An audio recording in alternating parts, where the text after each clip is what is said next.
ಮಾನ್ಯ ಸಚಿವರು ಹೇಳ್ತಾ ಇದಾರೆ, ನಾನು ಸ್ಪಷ್ಟವಾಗಿ ಕೇಳಕತ್ತೀನಿ, ಜನವರಿ 2025 ಹಣವನ್ನು ಹಾಕ್ತಿರೋ ಅಕ್ಕಿ ಕೊಡ್ತಿರೋ ಯಾವ್ದಾರ ಸ್ಪಷ್ಟೀಕರಣ ಕೊಡ್ರಿ. ಹಣ ಹಾಕ್ತೀನಿ ಸ್ಪಷ್ಟವಾಗಿ ಹೇಳಿದ್ದಾರೆ ಅವರು. ಅವಕಾಶ ಆಗ್ಲಿಲ್ಲ, ಕೇಂದ್ರ ಸರ್ಕಾರ ಆದೇಶನ ಪಾಲನೆ ಮಾಡಬೇಕಾಯ್ತು, ಕೊಡಕ್ ಅವಕಾಶ ಆಗಿಲ್ಲ.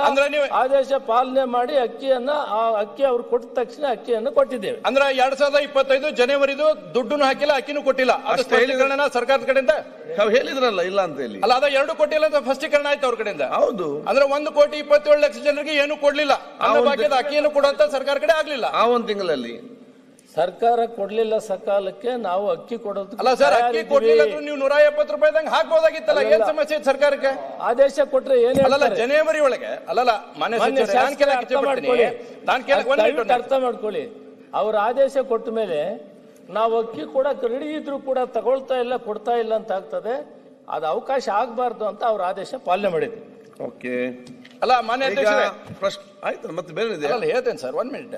ಇದು ಹೆಂಗ ಗೃಹಲಕ್ಷ್ಮಿ ಇನ್ನೊಂದು ಮತ್ತೊಂದು ಆಯ್ತು, ಸುಮ್ಮ ಅದನ್ನ ಏನ್ ಮಾಡ್ತೀರಿ ನೀವು? ಅಂದ್ರೆ ರಾಜ್ಯದ ಜನರಿಗೆ ಅಕ್ಕಿ ಕೇಂದ್ರ ಸರ್ಕಾರ ಹೆಚ್ಚು ಕಮ್ಮಿ ಆಗಿದೆ,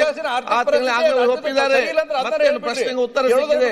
ಚರ್ಚೆ ಇನ್ನೊಂದು ದಿವಸ ನಿಮ್ಮ ಚರ್ಚೆ ಮಾಡಿಸಿ ಅದನ್ನೆಲ್ಲ ಇಟ್ಕೊಂಡು ಚರ್ಚೆ ಮಾಡಿ. ನೀವು ಈಗ ಲಿಖಿತ ಮೂಲಕ ಉತ್ತರಿಸುವ ಪ್ರಶ್ನೆಗಳು. ಸನ್ಮಾನ್ಯ ಸಭಾಧ್ಯಕ್ಷರೇ,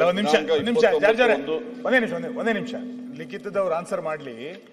ಟಿವಿ ಮಾಧ್ಯಮ ಯಾರಾಗ್ತಾರೆ ಎಂಎಲ್ಎ ಅಭ್ಯರ್ಥಿ 2028 ಶೀಘ್ರದಲ್ಲೇ. ಪ್ರತಿದಿನ ಒಂದೊಂದು ಕ್ಷೇತ್ರದ ಟಿಕೆಟ್ ಆಕಾಂಕ್ಷಿಗಳ ಸಂಪೂರ್ಣ ಮಾಹಿತಿ ಪೊಲಿಟಿಕಲ್ ಜರ್ನಲಿಸ್ಟ್ KM ಶಿವಕುಮಾರ್ ಅವರಿಂದ. ಕರ್ನಾಟಕದ ನಂಬರ್ 1 ಡಿಜಿಟಲ್ ಮೀಡಿಯಾ ನಿಮ್ಮ ನೆಚ್ಚಿನ ಕರ್ನಾಟಕ ಟಿವಿಯಲ್ಲಿ ಮಾತ್ರ. ನೀವು ಸಣ್ಣ ಆಗ್ಬೇಕಲ್ವಾ? ಅದು ಒಂದು ಉತ್ತಮ ಆಹಾರದಿಂದ ಸಣ್ಣ ಆಗ್ಬೇಕಲ್ವಾ? ಪ್ರತಿದಿನ ನಮ್ಮ ಜೀನಿ ಸ್ಲಿಮ್ ನ ಯೂಸ್ ಮಾಡಿ ಯಾವುದೇ ಸೈಡ್ ಎಫೆಕ್ಟ್ ಇಲ್ದಂಗೆ ನೀವು ಸಣ್ಣ ಆಗ್ತೀರಾ.